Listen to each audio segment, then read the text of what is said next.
West coast paper जो कि India की one of the most profitable paper company है, उन्होंने अपनी अर्निंग्स रिलीज के अंदर ये बताया है कि 2008 से 2019 तक कंपनी ने अराउंड 2100 करोड़ का केपेक्स किया था, जिसकी वजह से कंपनी के कुछ expansion plan plus operational efficiencies के बेनिफिट्स अब कुछ सालों से दिखाई दे रहे हैं। जैसे कि कंपनी के पिछले 9 महीने के फाइनेंशियल रिजल्ट्स के अंदर कंपनी ने पैट मार्जिन अराउंड 21% से ऊपर का दिखाया है। एबिटा मार्जिन कंपनी का अराउंड 17% जो कि लास्ट ईयर था, और इस साल में अराउंड 32% के एबिटा मार्जिन में कंपनी ट्रेड कर रही है। तो मुझे लगता है कि ऐसे लेवल जो कि एक साइक्लिकल बिजनेस होने की वजह से अगर कोई कंपनी अच्छे लेवल पे अपने प्रॉफिटेबिलिटी ग्रोथ दिखा रही है, प्लस कंपनी की अगर मैनेजमेंट काफ़ी ज़्यादा बुलिश है अपने फ्यूचर प्रॉस्पेक्ट्स को लेके,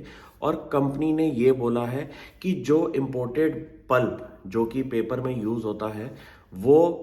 2018 तक काफ़ी ज़्यादा मात्रा के अंदर इंपोर्ट होता था, जो कि इस साल उन्होंने ज़ीरो तकरीबन तकरीबन कर दिया है। तो इनकी वजह से इनके जो कॉस्ट बेनिफिट कंपनी को मिले हैं वो डायरेक्ट आपके बॉटम लाइन पैट मार्जिन के अंदर दिखाई दिए हैं। और कंपनी की अगर हम पी रेशियो की बात करें तो इस टाइम लेस देन 5 की पी रेशियो होने की वजह से इस टाइम पेपर इंडस्ट्री के अंदर जितने भी प्रॉफिटेबल कंपनीज हैं उनकी वैल्यूएशन के अंदर एक री रेटिंग की गुंजाइश बन सकती है। और मुझे लगता है कि ऐसे फंडामेंटल थीम्स जैसे कि प्लास्टिक बैन और इंक्रीज ऑफ पेपर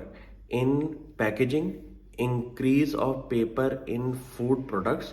की वजह से एक ऐसा स्ट्रक्चर तैयार हो चुका है पेपर इंडस्ट्री का जो कि आपका फंडामेंटल स्टोरी के अंदर भी फिट बैठ रहा है, क्योंकि इनके ग्रोथ इंजन्स जो है वो बहुत तेज़ी से दिखाई दे रहे हैं, प्लस कंपनी की प्रॉफिटेबिलिटी अच्छी होने की वजह से ये एक win win for all situation दिखाई दे रही है। तो मैं भी इस कंपनी के ऊपर काफ़ी बुलिश हूँ। प्लस कंपनी ने आज से 2-3 साल पहले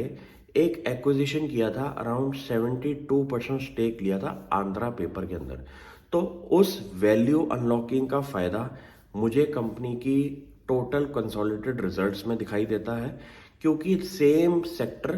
के अंदर आपने अगर अपने कंपटीशन की कंपनी को उठाया है तो आपके दोनों के कंसोलिडेटेड रिजल्ट्स के अंदर एक ऑपरेशनल सिनर्जीज दिखाई देती हैं, जो कि कंपनी की मैनेजमेंट ने भी क्लियरली दिखाया है अपनी अर्निंग्स रिलीज के अंदर। और इससे पता चलता है कि एक्विजिशन सही करने की वजह से आपका फ्यूचर प्रॉस्पेक्ट्स काफ़ी तेज़ी से बढ़ सकता है। Thank you.